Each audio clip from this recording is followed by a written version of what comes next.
오늘 우리가 묵상하려고 하는 이 말씀은 예수님이 부활하신 이후에 하신 첫 번째 메시지인 거예요. 부활하신 후 처음 하신 예수님의 말씀을 듣고 그 말씀대로 살고 순종하는 우리 모든 성도님 되시기 바랍니다. 자, 예수님께서 하신 말씀 모두 4가지입니다. 4가지 하나하나 살펴봅니다. 첫 번째로는 너희에게 평강이 있을지어다. 너희에게 평강이 있을지어다. 오늘 본문 19절입니다. 19절 같이 읽습니다. 시작. 이날 곧 안식 후 첫날 저녁 때에 제자들이 유대인들을 두려워하여 모인 곳에 문들을 닫았더니 예수께서 오사 가운데에 서서 이르시되 너희에게 평강이 있을지어다.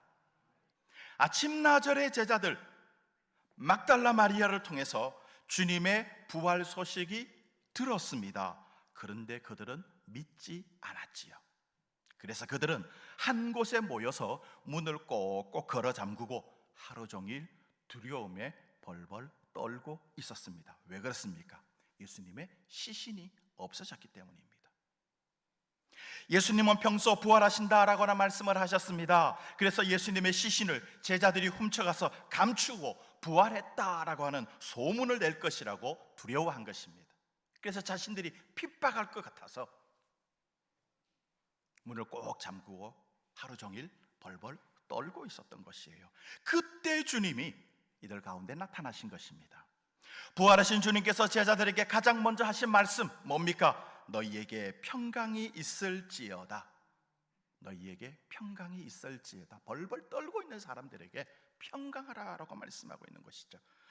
처음 만나서 예수님이 하신 말씀, 이 인사, 단순하게 인사 이상의 의미를 가지고 있습니다. 왜냐하면 주님께서는 십자가의 고난 당하시기 전에 제자들에게 이미 여러 차례 하신 말씀이 바로 평강이었습니다. 예수님의 평안, 예수님의 평강에 대해서 여러 차례 말씀하셨습니다. 앞에 있는 요한복음 14장 27절 보니까 평안을 너희에게 끼치노니 곧 나의 평안을 너희에게 주노라. 내가 너희에게 주는 것은 세상이 주는 것과 같지 아니하니라. 너희는 마음에 근심하지도 말고 두려워하지도 말라. 심지어 지난 고난주간의 목요일 마가다락방에서 예수님과 제자들이 최후의 만찬을 하시면서 그 자리에서도 역시 이 말씀을 하셨습니다. 요한복음 16장 33절이죠. 이것을 너희에게 이르는 것은 너희로 내 안에서 평안을 누리게 하려 함이라.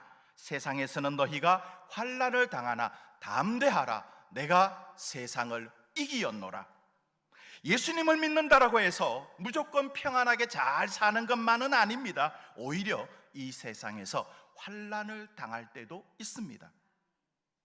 그러나 세상을 이기고 부활하신 예수님으로 인해서 평안을 주시려고 하는 것, 우리가 세상에서 예수님 믿는 것 때문에 환난을 당하지만 예수님이 주시는 그 평안, 예수님을 인해서 평안하게 살아가는 삶, 그것이 주님이 우리에게 주시고자 하시는 말씀이었고 약속이었던 거예요. 그래서 지금 제자들에게 너희에게 평강이 있을지어다. 너희에게 평강이 있을지어다. 이런 주님의 평안의 약속이 분명히 있었습니다. 제자들이 분명히 받았습니다. 그런데 그들은 예수님의 죽음 앞에서 다 잊어버렸어요. 예수님이 하신 말씀을 다 잊어버린 거예요. 그래서 그들은 두려워했고 근심했고 박해받을 것에 대한 공포 속에서 벌벌 떨면서 문을 꼭 걸어 잠그고 숨어 있었던 것입니다. 이들에게 지금 나타나셔서 하시는 말씀, 너희에게 평강이 있을지어다. 이 말씀, 주님, 나는 반드시 약속을 지킨다라고 하는 말씀이에요. 환난을 당하지만 내가 세상을 이긴다고 하지 않았니? 내가 약속한 평강을 너희에게 주기 위하여 나는 부활했고 지금 너희에게 이렇게 나타나 너희에게 평안을 준다. 여러분, 이 말씀 아무리 많이 들어도 이 말씀이 실제로 내 삶 속에서 구체적으로 체험되기 전에는 이 말씀의 능력을 알 수가 없는 것이에요. 주님께서 그렇게 누누이 말씀하셨는데도 제자들은 주님의 말씀을 믿지 못했고 평강을 누리지 못하고 있는 것이에요. 부활하신 주님께서 평강의 인사를 하실 때 그들은 비로소 과거에 주님이 하셨던 약속을 기억하게 됩니다. 너희에게 평강이 있을지어다. 우리 주님 평강을 말씀하실 뿐만 아니라 직접 자신의 몸을 제자들에게 보여주셨습니다. 오늘 본문 20절 보니까 이 말씀을 하시고 손과 옆구리를 보이시니 제자들이 주를 보고 기뻐하더라. 주님께서 못 박힌 손을 내보여 주었습니다. 창에 찔린 옆구리의 상처를 보여주었습니다. 그러자 예수님이 정말로 부활하셨구나라는 사실들을 믿게 된 것이에요. 사랑하는 성도 여러분, 우리가 부활 신앙을 갖기 전까지는 늘 두려움에 사로잡혀 살 수밖에 없습니다. 그런데 부활하신 예수님을 믿고 나면은, 내가 부활 신앙을 가지고 나면은 어떤 상황 속에서도 흔들리지 않는 평강을 맛보게 되는 줄로 믿습니다. 부활하신 주님을 믿으시기를 바랍니다. 부활하신 주님을 만나시기를 바랍니다. 그리고 항상 평안 가운데 사시기를 우리 주님 이름으로 축원드립니다. 우리 주님, 우리에게 평강을 주시는 분, 어떤 환난, 어려움이 있어도 주님 주시는 평강으로 평안한 삶 사시기를 바랍니다. 부활하신 주님의 두 번째 메시지 뭐냐니까 나도 너희를 보내노라입니다. 나도 너희를 보내노라. 오늘 본문 21절입니다. 21절 같이 읽습니다. 시작. 예수께서 또 이르시되 너희에게 평강이 있을지어다. 아버지께서 나를 보내신 것 같이 나도 너희를 보내노라. 아멘. 다시 한번 평강이 있을지어다고 말씀하시고서는 나도 너희를 보내노라 라고 말씀하셔요. 파송의 메시지죠. 사명을 주어서 파송하시는 메시지. 파송은 평강과 밀접한 관계가 있습니다. 부활하신 주님에 대한 확실한 믿음을 가짐으로써 마음의 평강을 누리게 되어야 주님 주신 사명 가지고 파송될 수 있는 거예요. 믿음이 확신이 없는 상태에서는 보냄을 받을 수가 없습니다. 두려움을 가진 상태에서 보냄을 받는다 하더라도 힘있게 주의 일을 감당할 수 있겠습니까?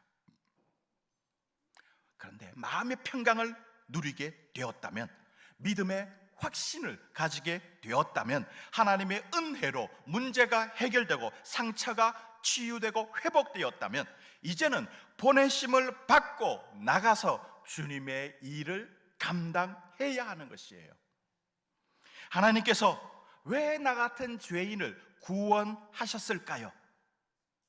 왜 남들보다 더 많이 배우게 하셨을까요? 왜 남들보다 더 많이 가지게 하셨을까요?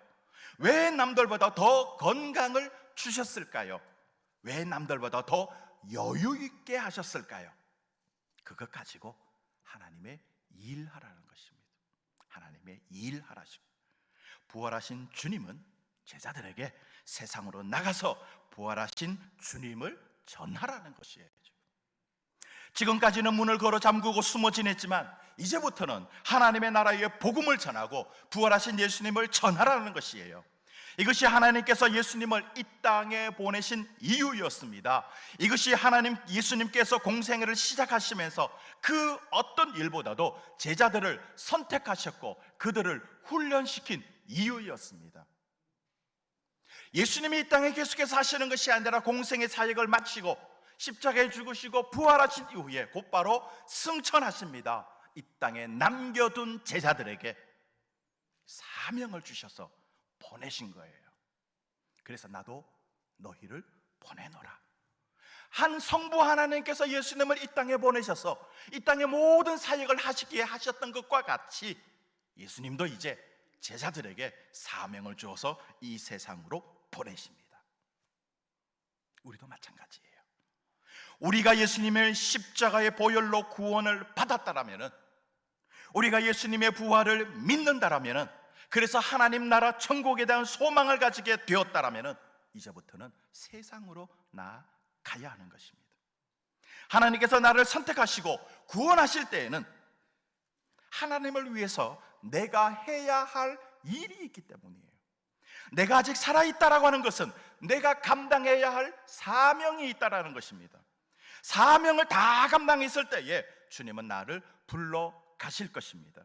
그때까지는 어디에서든지 주님의 일을 다 해야 하는 것입니다. 예수님의 부활을 믿으십니까? 그렇다면 사명 주신 것도 확인하고 그 사명 따라 열심히 충성하는 주의 종 되시기 바랍니다. 그런데 사명을 받았다라고 해서 선뜻 그 길로 나가기가 쉬운가요? 우리가 부활하신 예수님 세상에 나가기가 쉬운가요? 세상에 나가서 전하기 정말로 쉽지 않습니다. 부활하신 주님을 만났던 제자들도 사명을 따라 일하기 시작한 것은 그로부터 훨씬 뒤의 일이에요. 그래서 주님은 세 번째 메시지를 우리에게 주십니다. 성령 받으라는 것입니다. 성령 받으라. 오늘 본문 22절입니다. 22절 같이 읽습니다. 시작. 이 말씀을 하시고 그들을 향하사 숨을 내쉬며 이르시되 성령을 받으라. 아멘. 성령을 받으라는 말씀은 앞에 두 말씀과 밀접한 연관이 있습니다. 계속해서 마음의 평강을 누릴 수 있는 것은, 또 보냄을 받아 사명을 감당할 수 있는 것은 성령을 받아야 하기 때문입니다. 우리 주님은 이미 보혜사 성령에 대해서 자주 말씀하셨습니다. 요한복음 16장 7절에 보면은 그러나 내가 너희에게 실상을 말하노니 내가 떠나가는 것이 너희에게 유익이라. 내가 떠나가지 아니하면 보혜사가 너희에게로 오시지 아니할 것이요 가면 내가 그를 너희에게로 보내리니. 예수님이 이 세상을 떠나서 승천하시는 이유는 뭐냐니까요, 보혜사 성령님을 보내주시기 때문입니다.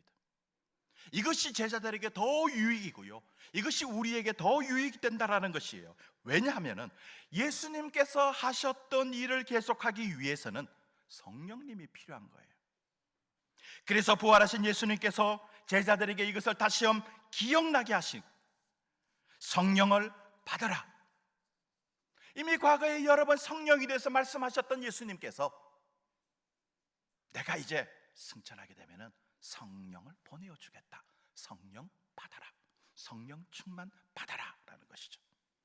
자, 제자들 부활하신 예수님을 직접 만나 배웠고 확인했습니다. 그렇다고 그들의 마음의 불안감, 두려움이 완전히 사라졌습니까? 아니에요. 제자들 부활하신 주님께서 주시는 사명을 받고 보냄을 받았습니다. 그러면 그들이 담대하게 용감하게 밖으로 나가서 예수님의 부활 기쁜 소식을 바로 전했습니까? 아니에요. 왜 그럴까요? 이 제자들에게 무엇이 부족해서 그럴까요? 성령님이 없어서 그렇습니다. 성령을 아직 받지 못했기 때문입니다. 성령님이 오셔서 어떤 상황 속에서도 흔들리지 않는 평강을 주셔야만 합니다. 목숨보다 귀한 사명을 붙들고 나갈 수 있는 담대함을 주셔야만 합니다. 이 일을 누가? 성령님께서 하시는 거예요. 우리가 성령 충만을 받아야 흔들리지 않는 평안함이 있고 담대하게 감당할 수 있는 소망 받았음을 확인하는 것이죠.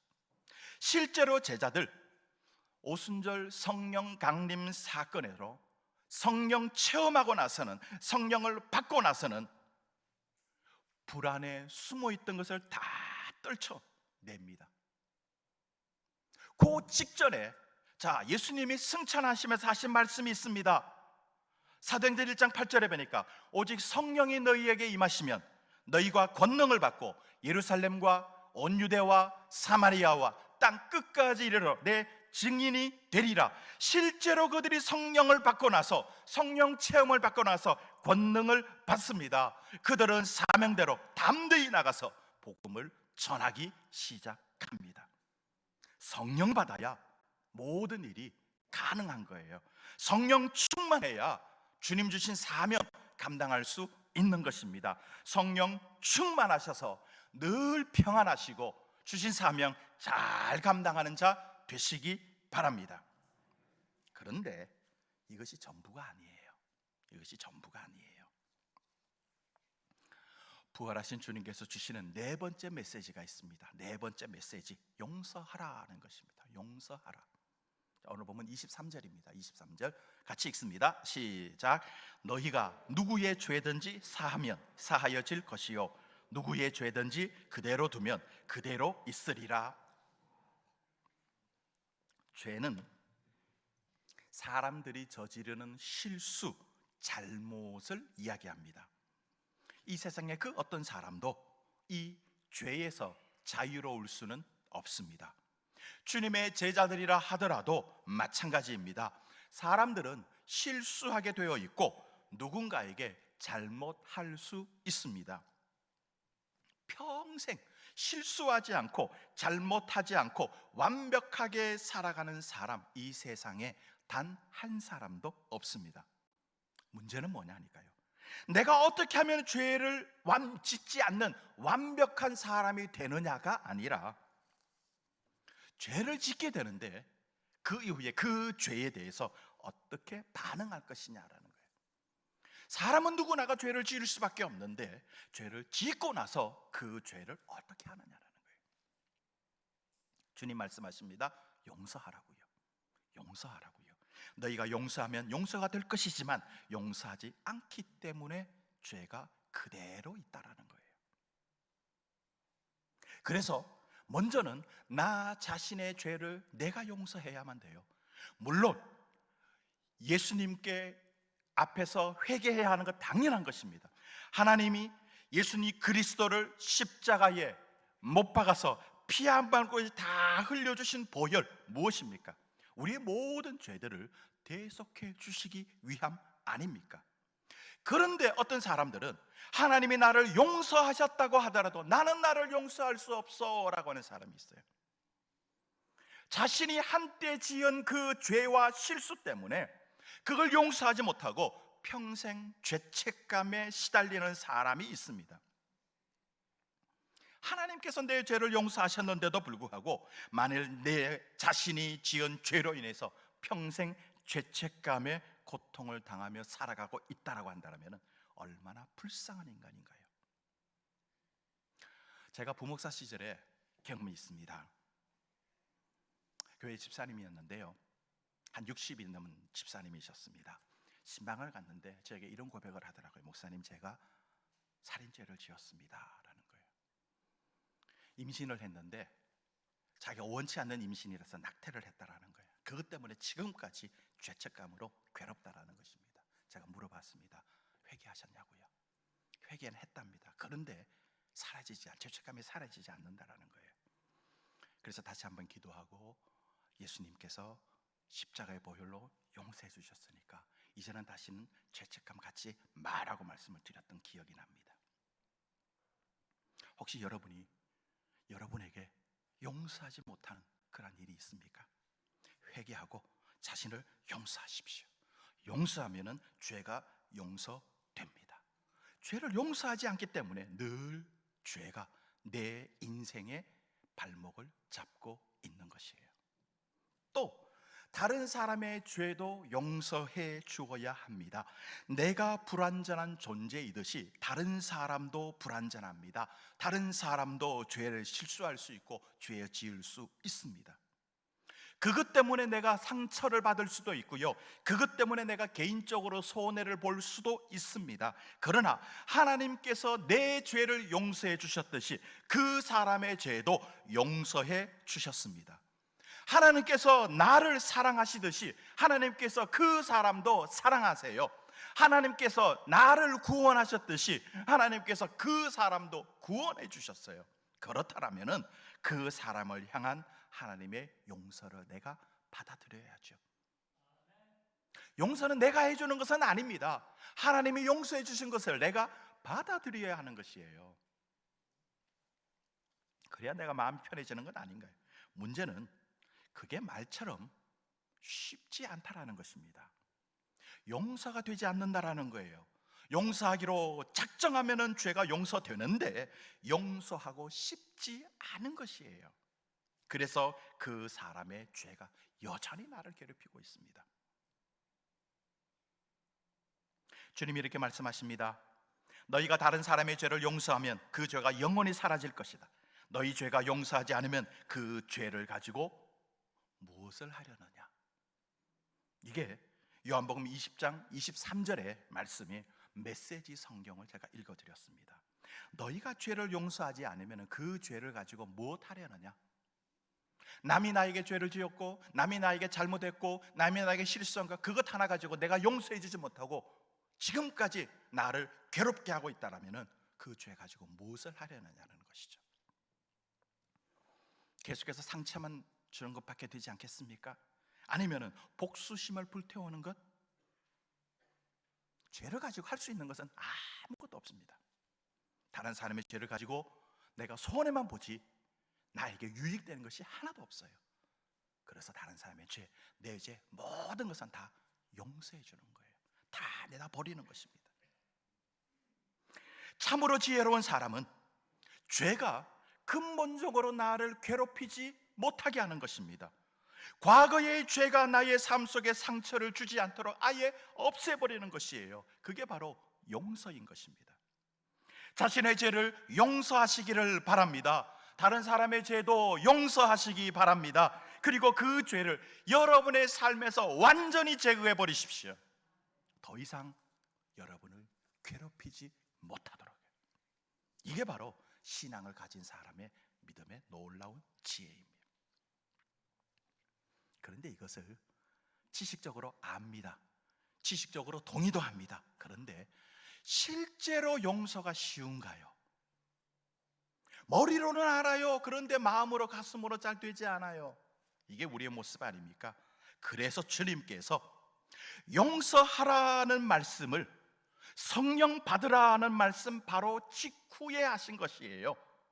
성령을 받으라고 말씀하신 이후에 용서하라고 말씀하십니다. 무슨 뜻입니까? 성령을 받아야, 내가 성령 충만해야 죄의 문제를 완전히 해결할 수 있다라는 것입니다. 내가 성령 충만해야 다른 사람을 용서해 줄 수 있다라는 것이에요. 내 의지와 내 결심으로 될 수 있는 문제가 아닙니다.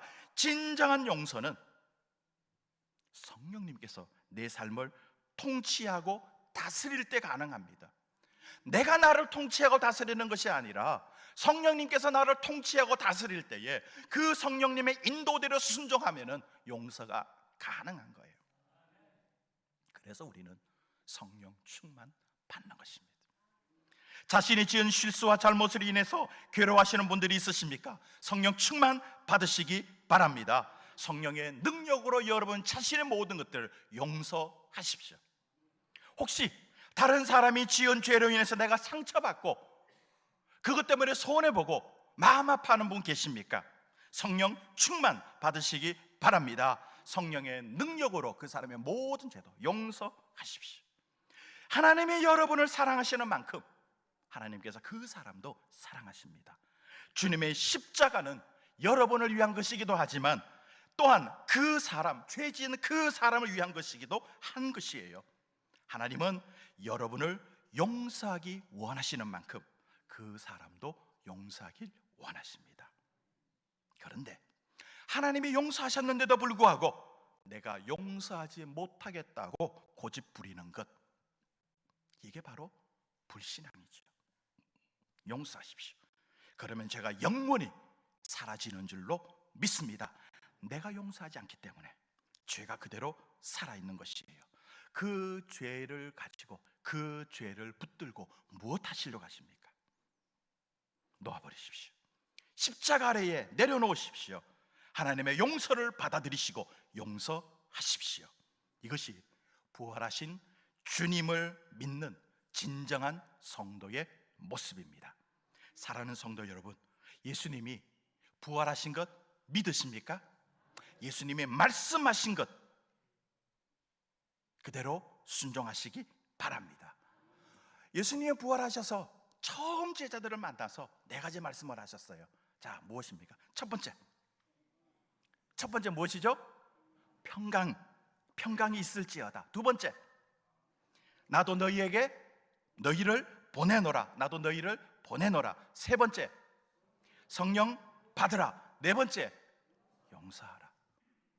이 말씀 꼭 기억하시고 부활한 예수님을 믿는 믿음을 가진 성도라면 이 말씀대로 꼭 순종하며 사시기를 바랍니다. 그럴 때 예수님의 부활의 능력이 우리의 삶 가운데 나타나게 되는 줄로 믿습니다. 이 같은 은혜가 우리 모든 성도에게 충만하게 임하시기를 주의 이름으로 축원드립니다.